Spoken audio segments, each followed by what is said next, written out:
Everybody in the world blind. Please, Lord, give me a sign, a sign. I feel like I'm losing my mind. Is everybody in the world blind? Please, Lord, give me a sign, a sign.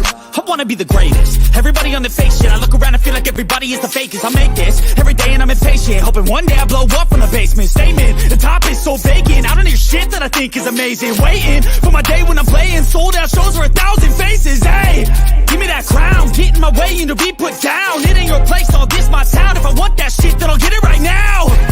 I'm losing it, the noose it fits. I'm losing shit, a stupid myth. You choose to live or choose to dip. You choose to fight or lose your grip and lose a gift. I feel like I'm losing my mind. Is everybody in the world blind? Please, Lord, give me a sign, a sign. I feel like I'm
Yo, what is going on, everybody? So, thought coming to you live with a little bit of a quick live stream and whatnot. But yeah, before we get into it, if you guys are new, make sure you hit the like button, make sure you hit that subscribe button, and definitely share the content. Every little bit helps to grow the channel. But with that being said, let's just kind of hop right into it. So, obviously, for those who have not seen or kind of really paid attention to Carlos Correa going to the New York Mets, because originally I thought when I originally made the short that with Carlos Correa, I don't think he ever made a short, but when Carlos Correa was thought was going to go to the Giants, unfortunately, when we came out, obviously the failed fiscal kind of really what set it off, and of course John Heyman, kind of put a bombshell out. Obviously, at the time, most of us were sleeping at the time. Obviously, breaking the news that Carlos Correa is going to the Mets, 12 years, 315 million, which is going to give him about 26.25 million per season, which is less than what Trey Turner's going to be making, especially out of the shortstop class. But yeah, and shout out to my buddy Hunter Doyle. Yeah, it's absolutely crazy. To be quite honest, I'm very shocked. I'm very shocked of how this kind of came about. Yo, what's good, further? What's good, my guy? What is good? To be quite frankly, this was shocking. This was completely shocking. Now, just basically, how this came about, and I had a couple quotes from Scott Boras, who is Carlos Correa's agent. Those who are not baseball fans, kind of diehard baseball fans like myself. My buddy Hunter Doyle, exactly who Scott Boras is. Is probably one of the most well-known agents, with guys like Bryce Harper, Carlos Correa, and kind of many others that I might be forgetting off the top of my head. But outside of that, I mean, it's just, to be quite frankly, it's been very shocking to hear, and even Scott Boras put out a quote saying, quote, he gave the Giants a quote unquote reasonable time to execute a deal, which unfortunately the failed physical kind of came in, or not exactly how that kind of worked. Yeah, I know most people can't stand Boras, rightfully so at times, but that's besides the point. But to be quite honest, I thought, Correa would have been a San Francisco Giant for the rest of his career. But like I said, going further, the failed fiscal is kind of where it kind of all broke down a little bit. I would say, And to be quite frankly, it's it was just a bad look for the San Francisco Giants. And let's be quite real. And the San Francisco Giants have a tendency not to really bring in big names because they're not going to be the same team that people will remember. Which is just got Brandon Belt, Brandon Crawford, and who else am I missing? That's pretty much about it. Yeah. At that point, they're going to have I know they're going to have a lot of money to spend, but they just wasted opportunities to bring in people to. They brought in God, who else did they bring in? They bring in some decent pieces, but they just do not have that one superstar player that. But yeah, let me just. What's good? What's good, RQ? What is good? Give me 1 second, guys. I gotta see if we can get Jeff in here. All right. All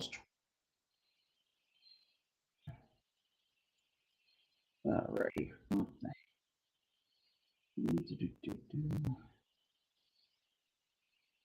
All right, give me 1 second.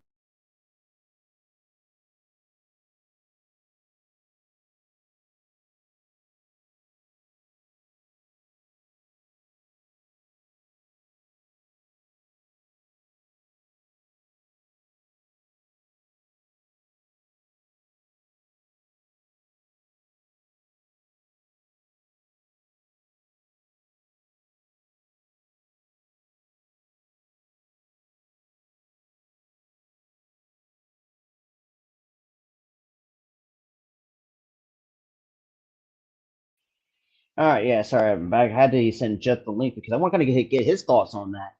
To be quite honest, I have a lot of stuff written down for the just kind of what's going on.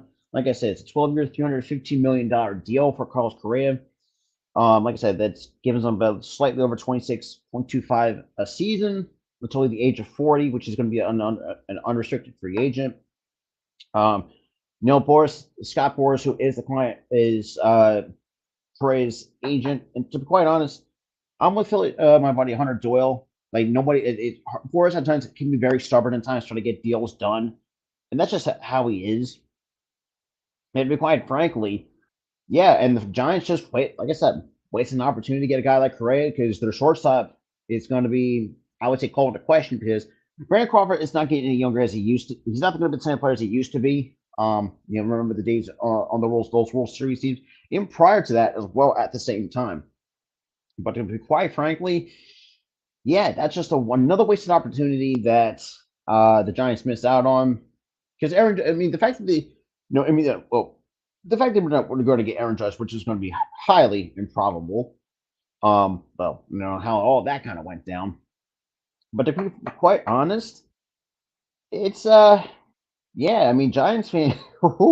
I can imagine what San Francisco Giants fans are going to be feeling right now because you definitely missed out on could be an impactful playmaker, and Carlos Correa is that guy.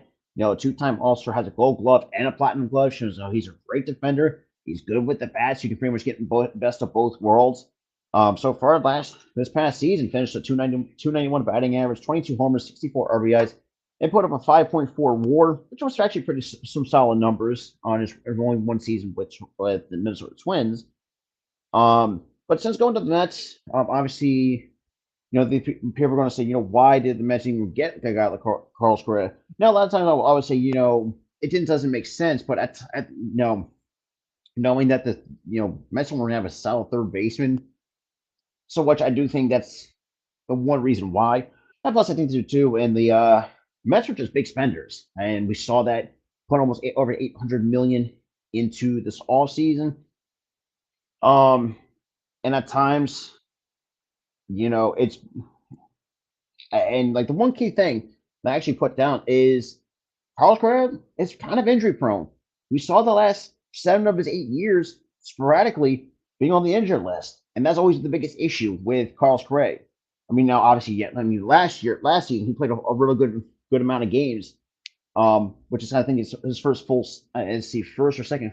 He does have some healthy seasons here and there, but most of the time he's just spent most of the time on the injury list. Either it's weird injuries like a fractured rib, which I know is kind of hard back from, and just many different injuries. And quite frankly, I think that's kind of a risk I think the Mets are going to be willing to either take or just kind of watch out for if he does not, let's say, knocking on wood, not wishing any injuries, but if he's one of going to get hurt, that's for me. For me, when you sign a guy who does have an injury history, that's kind of a big risk. But knowing that the Mets, like I said, Mets are big spenders. They spent over almost $1 billion this all season, and quite frankly, I think this is a really solid pickup for the New York Mets because, like I said, third base has not been really, I would say, not been the same after David Wright left. Shortstop, I think, has pretty much already been locked down by Francisco Lindor, who actually had a really good season last year. Actually, finally become what we saw, not just from last season, but what Francisco Lindor used to be during his days with Cleveland. And to be quite frankly, to be quite honest with you guys, it's been been crazy all season. Not just for the Mets, not just for the Phils, who are right now when it comes to AL and the National East, became the big spenders. And then obviously, President of Baseball Operations Farhan Zahidi came out with a statement pretty much saying of all how this went down. Says, quote, while we are prohibited from disclosing confidential medical information, as Scott Boras stated publicly, there was difference of opinion over the results of Carl's physical examination. Then we wish Carlos the best. So one thing is for sure, like, if you just say, if the Giants did find out that, there was one lingering injury that Correa could have had since his time in the league, since came up in 2015 at the age of 20. He's 27, going to his age, well, actually 28, entering this age 28 season. And to be quite frank, like I mentioned before, that's going back to what I said about the key issue.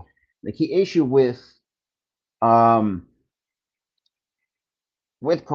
is his health, and that's kind of where that's just the way that I see it. Hopefully, I want to kind of get Jeff's reaction on this if he does want to pop on, but it's kind of interesting to the fact that you get a guy like Correa who's a really great defender, good defense, good offense, and also good offensively. So that's going to be interesting as well for the Mets. But Boras at times, yeah, my prime might be the most well liked in the game. And to be quite frankly, I kind of agree with that for sure, 100%. And to be honest, yeah, if you're a San Francisco Giants fan, if you're watching this, man, your front office has not done you any help, other than bringing in some solid role players, but that's what you pretty much can do.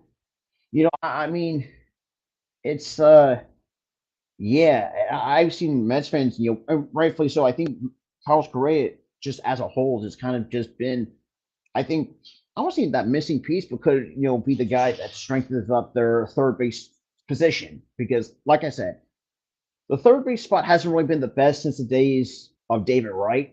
They went through different third basemen. Justin Turner in the past, but they kind of gave up on him. I think J. Davis was more of a first baseman than a third, but you kind of get where I'm going with that. But I think the Mets got themselves a really good third baseman. Could be more than just a two-time All-Star. He definitely win another Gold Glove for sure, and definitely at some point can win your Silver. And when done right, who's to say? I think he could be a Silver Slugger. To be quite frankly, I think you get a really good an all-around player, and to be, like I said, it's, when we first saw the news about this, and it's like I'm thinking to myself, like, is this even possible that the fact that the Giants had a superstar slip through the fingers because of a failed physical medical issue that we don't even know about, if decided to, that the Giants knew that there was a lingering injury issue that Carlos Correa had, which we don't know exactly for certain what happened. To be honest, like I said, I think the Mets are going to be good. Now, like I said, you're going to give this guy a little bit over $26 million a season for the next 12 years. Definitely a multi-time All-Star. Can be definitely a multi-time Gold Glove and Platinum Gold winner. So you pretty much, like I said, Mets fans, my buddy Jeff, if you ever decide to come on or watch this, at the head of time. It's a very solid pickup. I really do like this pickup for the Mets just because I think this can really round out the defense on the Mets. And now there's going to be people going to say, why the hell you compliment? Like, it is what it is. I mean, I want to just say it how it is. Like, look, Alonso's a good first baseman, but at times he does have sometimes he has his flaws. But overall, they got a really solid defense. Pete Alonso at first, McNeil second. You got Lindor at short. Definitely either Tomas Nido or they decided to, or maybe Francisco Alvarez, depending on what route the Mets want to go behind it with the catcher position. Definitely have Correa at third, Nimmo in center. Trying to think who could be in their left field. Could be Marte. I think Marte could be right, but either way, I think the Mets got themselves a really good player and kind of really helped round out that defense because I'm trying to think. Like their third base hasn't really been terrible, but it was not one of their. I would say it was one of their needs. Well, part of it, I would say, and I think Correa kind of fits that. All around good defender, great offensively. So pretty much like I said, you're going to get the best of both worlds out of this. And to be quite frankly, if he stays healthy, I think you can see this guy win 4 or 5, maybe more than that. With Gold Gloves, have a multi-time Silver Slug Award winner. Who's to say? But like I said, when he stays healthy, potentially a multi-time MVP candidate. That's the way that I see it. Just for Carlos Correa, but like I said, it's always depends if he stays healthy. That's always the biggest key issue with Carlos. And like I said, I mean, you can't go wrong with it's like.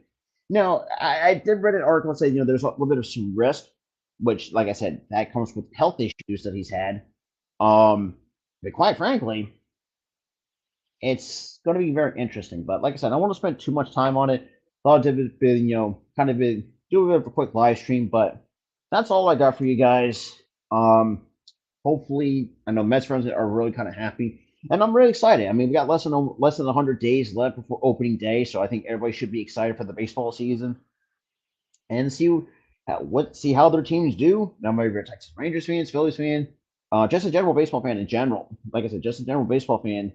You're just probably going to be just excited to see what teams with this all-season moves that they've made, and quite frankly, see how Carlos Correa does in the orange and blue, along with mostly, they brought in also Kodai Senga, who at times, and this is I think the fact they say he's excited to face the Phillies lineup too. At times, you don't really want to shoot your mouth off because a lot of times we see some Japanese stars do not work out here in the United States, which is kind of rare.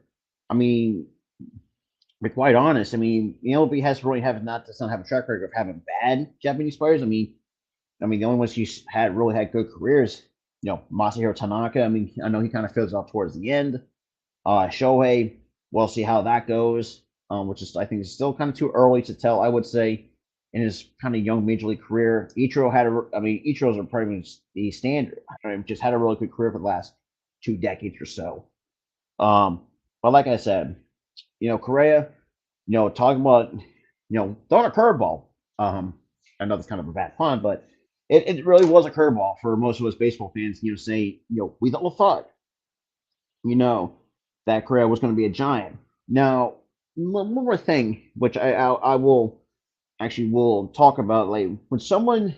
This is what I think sometimes baseball fans don't know that a verbal agreement is not official until they go through like the legal paperwork and stuff like that, and and the medical stuff, and obviously with the medical issue that, like I said, brought up with Carlos Correa, it just didn't go through, and we've seen that happened once before with Tyler. No, wait a minute. Yeah, Tyler Anderson.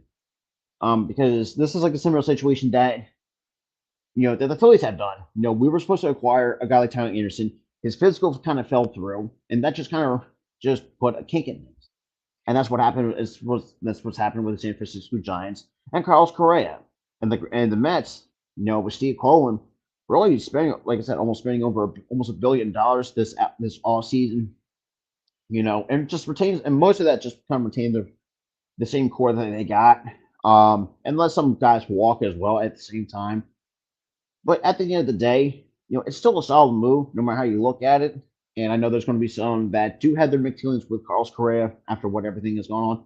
And I'll say this too: just move on. Like the 2017 scandal, just move on from that. That's just my only thing. My biggest gripe that this was the target of the Dodgers fan base. Just let that shit go. Like, let it go. Like that shit's it's 5 years old. It's time to move on. Look for the better future. But I don't know about the Dodgers. I don't know what their future's looking like because they have not done shit. But that's besides. Who am I to say? But with that being said, like I said, I don't want to spend too much time on this. Shout out to Hunter coming through. Shout out to Further AM. Shout out to Arku coming in the chat. Shout out to everybody that's watching this. If you guys are new, make sure you hit the like button, hit that subscribe button, and I'll see you guys on the next one.